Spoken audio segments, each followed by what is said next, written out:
sobre os acontecimentos e as decisões que nos levaram até aqui do ponto de vista econômico, né? Os erros e as decisões do governo Dilma no primeiro mandato, as decisões e erros e a própria guinada por uma, digamos, uma ortodoxia no segundo mandato, e agora a troca, né, de comando e o Congresso Nacional passando o rolo compressor naquilo que Dilma não conseguiu, mas que tentaria, né, em muitos casos tentaria, né? Agora com vocês, Gregório do Vivier.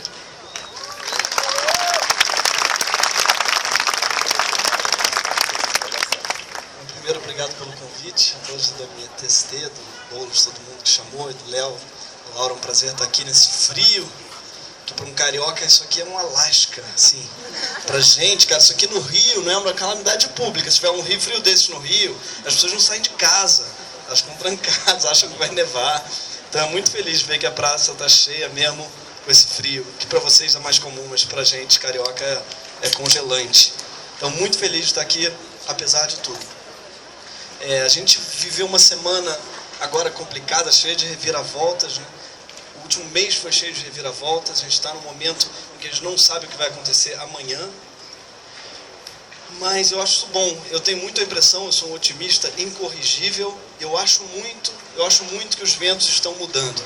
E para mim uma coisa que foi fundamental, que foi gritante, por exemplo, foi a votação do impeachment na Câmara dos Deputados. Algo que foi uma tragédia, porque foi votado, enfim, algo que nem deveria nem estar em pauta, que é a queda de uma pessoa que não está indiciada, votada por um monte de gente que está, de fato, investigado. Então, o que era para ser uma tragédia, eu acho que se converteu em algo bom, porque eu acho que o Brasil inteiro, quando viu aquilo, pensou, é dessas pessoas que eu estou do lado, sabe? Eu acho que a votação foi o começo de uma mudança, porque as pessoas, eu vejo muita gente que começou a ficar envergonhada. Gente que era a favor do impeachment e que viu aquilo e falou, então é para isso? Então são essas pessoas que estão do meu lado, na trincheira? Se o Brasil está dividido, é do lado deles que eu quero estar? E eu acho que começou, desde então, um vento de mudança, em que as pessoas começaram a ficar envergonhadas e começaram a perceber, sim, que essa batalha contra o impeachment não é uma batalha contra a corrupção, não é uma batalha contra o PT também, somente. É uma batalha contra o povo. Essa batalha do impeachment é uma batalha antipopular, contra as medidas populares. É uma batalha basicamente para que se acabe as conquistas sociais. É uma batalha contra a esquerda, de modo geral. Isso ficou muito claro quando se viu ali na televisão. Que essa batalha do impeachment está muito longe de ser uma luta contra a corrupção. Afinal de contas, os mais corruptos eram os que mais celebravam. Afinal de contas, eles só falavam em nome da família de Deus, da propriedade, sei lá mais o quê. Então, quando você vê pessoas falando em causas tão pessoais, pelo meu filho, ou Bolsonaro falando em torturador, por um lado é bom, porque fica claro que é por isso que está acontecendo o impeachment. É em nome disso, é em nome de 1964, é em nome de um golpe. Ficou claro o golpe naquele momento.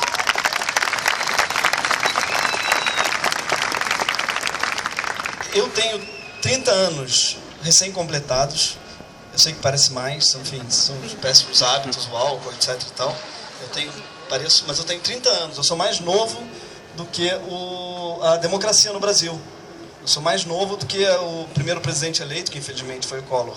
E muita gente aqui é mais novo do que a democracia direta no Brasil, né? Muitos aqui são mais novos que a democracia direta no Brasil. Então a gente tem uma democracia muito recente. Muita gente aqui, eu não vivia direta já. Eu já nasci num país, eu nasci num país e quando eu tinha 3 anos teve eleições diretas. Então para mim essa é uma realidade. A gente não sabia o que era até há pouco tempo, o que são eleições indiretas. E o que está acontecendo agora são eleições indiretas para presidente, assim como na ditadura. Isso é horrível, a gente olhar para a televisão e ver aquele monte de crápulas decidindo qual vai ser o presidente do Brasil. E é isso que está acontecendo agora. Então o movimento não é só não vai ter golpe, é direta já. Se for o caso, vocês querem para mudar, então que seja uma eleição direta, que a gente pare de apostar numa eleição indireta, no qual são os réus que decidem quem vai ser o presidente, porque eles não têm a menor condição de votar. Então, eu acho que ficou claro, eles não esperavam isso, não tenho dúvidas, que o Cunha não esperava que o televisionamento do voto fosse causar uma repulsa tão grande. Eu vi, na minha experiência pessoal, pelo menos, muita gente enojada com aquilo. Gente que era a favor do impeachment, enojada com o processo de impeachment. Porque ali ficaram expostas as entranhas da Câmara. A gente não tem o hábito de assistir TV Câmara, graças a Deus, porque aquilo é um saco, mas ali era melhor que a gente assistisse, porque aquilo ali, quando a gente assiste, liga a televisão e vê as pessoas que nos representam, é impossível que a gente não tenha nojo daquilo, que a gente não perceba a falta de... A falta de representatividade mesmo que a gente tem lá. Primeiro, são todos homens brancos com mais de 60 anos, empresários, a maioria, ou ruralistas, ou pessoas que não representam o Brasil, não representam o povo brasileiro. A porcentagem de negros é mínima, a porcentagem de homossexuais menores ainda, de indígenas nem se fala, é zero. É um congresso que não nos representa mesmo. E por que não nos representa? A quem representa? O Eduardo Cunha tem uma frase que faz sentido para muita gente, que ele diz: eu não sou conservador, o povo brasileiro que é. Se eu sou o presidente da Câmara, é porque o povo brasileiro é conservador, porque eu fui eleito pelo povo, todos os deputados que me elegeram foram eleitos pelo povo. Logo, a Câmara do Brasil é um reflexo de onde? Do Brasil. Ele tem esse argumento que parece que faz muito sentido. Mas quando você vê que os deputados todos ali são homens brancos velhos, quando você vê que eles foram eleitos, a maioria, muitos também a reboque de um sistema político que elege um monte de gente a reboque, poucos foram porque tiveram votos de verdade. Quando você vê a cara deles, as ligações escuras com empresas, você vê que eles não são a cara do Brasil, eles são a cara do dinheiro do Brasil, porque é o dinheiro que elege um deputado, não são as pessoas. Então, é urgente que a gente comece a pensar um sistema político em que as pessoas não se elejam pelo dinheiro, mas pelo voto. Isso é urgente. Quando a gente vê aquelas pessoas lá, a gente fala, eles não estão me representando.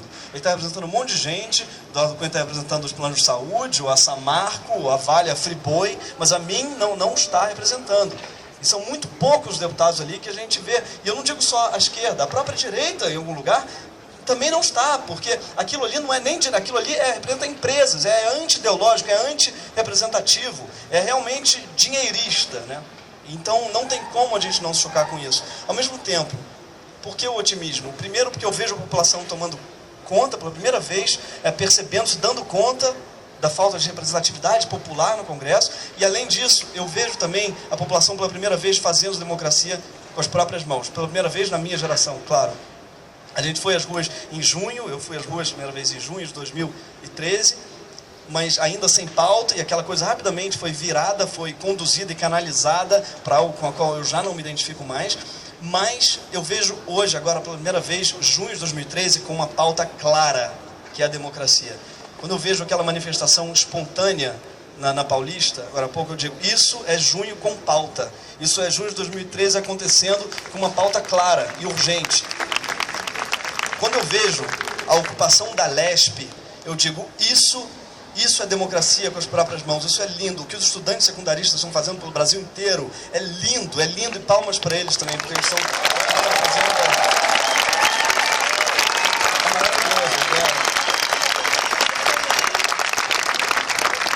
É maravilhoso, é emocionante quando você vê as pessoas ocupando a Lesp, sabe? Quando você vê gente como a Carol, que está aqui botando o dedo na cara do Coronel Telhada, palmas para...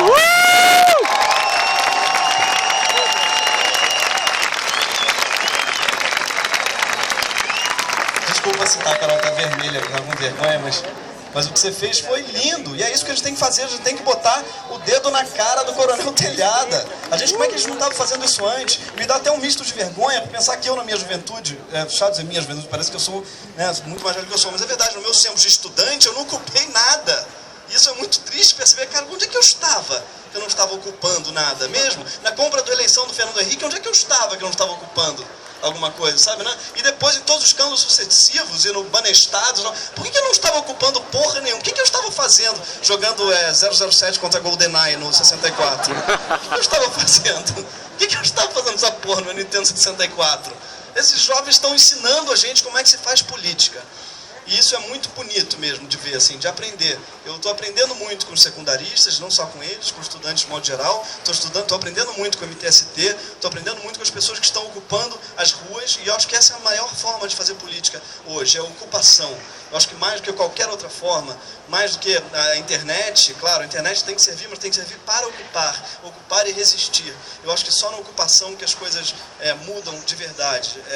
Eu vejo isso, vejo no Rio também, na invasão. O meu Rio fez uma coisa sensacional essa semana. O Rafael Rezende invadiu a CPI, uma CPI que ele viu que ia acabar em pizza. Eles compraram uma pizza, invadiram a CPI, entregaram uma pizza para o relator da CPI. Isso está filmado, está na internet.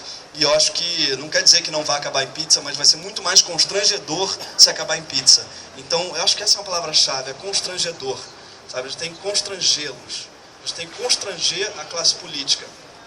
Recentemente, o Beltrame, no Rio, teve um ato no Rio de Janeiro, onde a polícia manda e desmanda, como em São Paulo também, mas no Rio é especialmente gritante, por causa de toda a política de pacificação, entre aspas e tal. Eles invadiam os ônibus, estavam tendo vários assaltões na praia. E a polícia começou a invadir os ônibus e a revistar os jovens. E os jovens que vinham do subúrbio para a praia.